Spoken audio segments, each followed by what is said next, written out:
Bismillahirrahmanirrahim. Assalamu alaikum warahmatullahi wabarakatuh. Alhamdulillahi rabbil alamin, wassalatu wassalamu ala ashrafil anbiya'i wal mursalin wa ala alihi wa ashabihi ajma'in wattabi'ina lahum biihsanin ila yawmiddin, amma ba'd. Mpenzi mtazamaji wa chaneli yetu pendwa ya Rabta TV, kipindi hewani ni visa vya mitume, na katika kipindi kilichopita tuliangazia au tuliona katika mwaka ambao aliozaliwa Bwana Mtume sallallahu alaihi wasallam, ndio mwaka ambao lilitokea tukio hili la jeshi la watu wa tembo, na tukio hili limeelezwa ndani ya Qur'ani kama ashabul fil katika surat al-Fil. Nini hasa jeshi la watu wa tembo? Tunaambiwa na ulama tarikh, zamani katika miaka mingi iliyopita, katika nchi ya Yemen kulikuwa na mtawala anajulikana kama Abraha al-Ashram chini ya utawala wa Ethiopia. Bwana huyu yeye alijenga kanisa kubwa. Lengo la kanisa lile, anataka Waarabu wote waache kwenda kuabudu al-Kaaba, waende wakaabudu katika kanisa lake.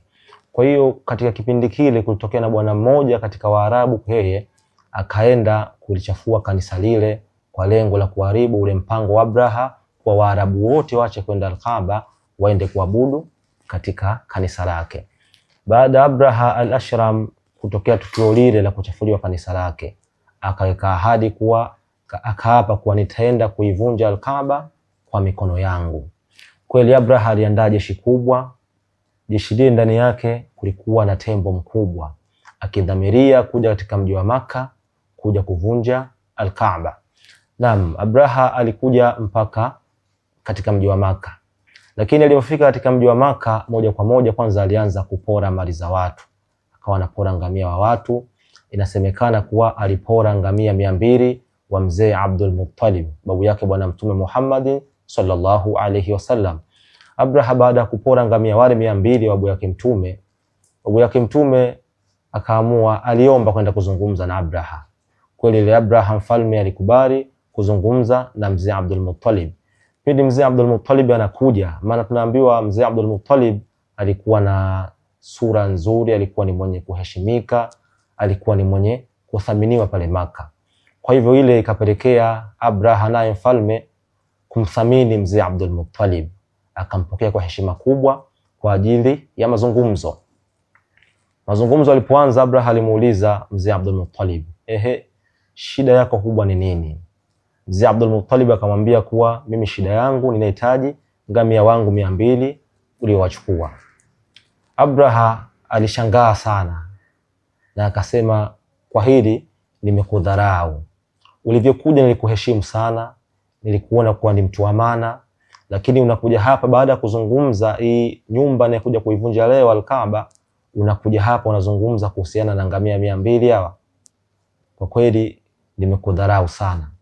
Mzee Abdul Muttalib yeye aliyezungumza maneno ambayo yamesajiliwa ndani ya vitabu, akasema, ana rabbul ibili walakin lilbaiti rabbu yahmihi. Mimi ni bwana wa hawangamia, mimi ni mmiliki wa hawangamia, lakini hiyo nyumba utaka kuivunja, yupo mmiliki wake atailinda. Mimi shida kubwa yangu, nipe ngamia wangu niondoke. Kweli Abraha akampa wale ngamia, mzee Abdul Muttalib akaondoka.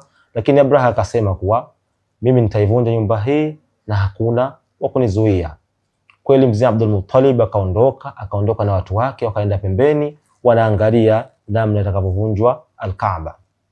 Mfalme Abraha na watu wake na jeshi lake wakamswaga hasa yule tembo wao mkubwa aliyejulikana kama Mahmud kwa ajili ya kwenda kuvunja al-Kaaba. Yule tembo akawa anasita, lakini tembo yule akielekezwa upande wa Yemen, huwa haraka anaondoka, anafuata safari. Wakimfuata ule tembo akimrudisha kwa ajili ya kuvunja al-Kaaba, tembo akawa anagoma tena. Kwa sababu gani? Tembo ameshaona tayari red light, ameshaona harama ya hatari mbele yake. Wanyama kuna muda huwa wanahisi hawa. Kweli baada tukio lile, baada ya kumfosi mara kwa mara, ndipo Mwenyezi Mungu Subhanahu wa Ta'ala akateremsha adhabu kwenye jeshi lile, ambayo adhabu hii inaelezwa ndani ya Qur'ani katika suratul Fil. Ba'da billahi minash shaitanir rajim. Bismillahir rahmanir rahim. Alam tara kaifa fa'ala rabbuka bi ashabil fil. Je, hukuona vipi alivyowafanya Mola wako ashabul fil, jeshi la tembo? alam yaj'al kaidahum fi tadlil, je hakujalia hila zao kupotea, kuharibika. Wa arsala alaihim tayran ababil, na akapeleka juu yao ndege makundi kwa makundi. Tarmihim bihijaratin min sijil, akawatupia wao mawe yalikuwa ya moto. Faj'alahum ka'asfin maakul, basi akawafanya wao kama majani yaliyotafunwa na kutema. Adhabu hii ndio iliyomkuta Abraha pamoja na jeshi lake. Lakini inasemekana Abraha pale alikuwa hajafa, alikuwa ameondoka akiwa njiani. Sasa akawa kila mara viungo vinaanguka katika mwili wake, mara kinaanguka kidole, mara kuna kinyama kinaanguka, kapelekea Abraha yeye alifariki akiwa njiani. Sasa anarudi katika mji wa Habesh. Adhabu hii ndio ilimkuta Abraha na jeshi lake. Tunajifunza nini katika tukio hili? Kwanza, hekima kubwa inaonyesha kuwa mwaka huu ambao Abraha na jeshi lake la tembo aliyodhamiria kwenda kubomoa Al-Kaaba ndio mwaka ambao aliyezaliwa Bwana Mtume Muhammad sallallahu alaihi wasallam. Maana yake ikiwa Abraha angefanikiwa siku ile, kweli angevunja Al-Kaaba, angechukua zile mali, angewateka watu, na pale ndio ilikuwa karibuni ule ujauzito wa Bwana Mtume sallallahu alaihi wasallam unakaribia kujifungua. Angefanikiwa tukio lile, maana yake ingekosekana heshima kwa Bwana Mtume sallallahu alaihi wasallam. Na ndio maana hata ulama sira wanasema fa ahlaka Allahu aljaysha, lengo ikraman liwiladati nabii sallallahu alaihi wasallam. Mwenyezi Mungu akaliangamiza jeshi lile, lengo kutukuza kuzaliwa kwa Bwana Mtume Muhammad sallallahu alaihi wasallam. Lakini faida nyingine au funzo lingine tulipata pale kuwa dhulma mwisho wake ni maangamizi, dhulma mwisho wake ni mbaya. Angalia Abraha pamoja na jeshi lake kubwa lote lile, lakini mwisho wa siku kwa ile dhulma alikuwa anataka kuifanya akawa na mwisho mbaya. Lakini funzo lingine kwa inaonesha kuwa Mwenyezi Mungu akitaka kulinda jambo lake hahitaji mtu. Mwenyezi Mungu wale watu waliondoka wote, lakini Mwenyezi Mungu Subhanahu wa Ta'ala akailinda Al-Kaaba. Lakini jambo lingine hapa inaonesha kuwa Bwana Mtume sallallahu alaihi wasallam kabla hajazaliwa kwa kuna matukio makubwa yalitokea, kuna bishara zilitokea. Miongoni mwapo ni hili jeshi la tembo, siku ile lilikuwa limeangamia. Na inshallah katika darasa zinazofuata tutakuja kuangalia ni matukio gani yaliyotokea katika mwaka ambao aliozaliwa Bwana Mtume Muhammad sallallahu alaihi wasallam. Endelee kuwa nasi Rabta TV, mtindo maisha.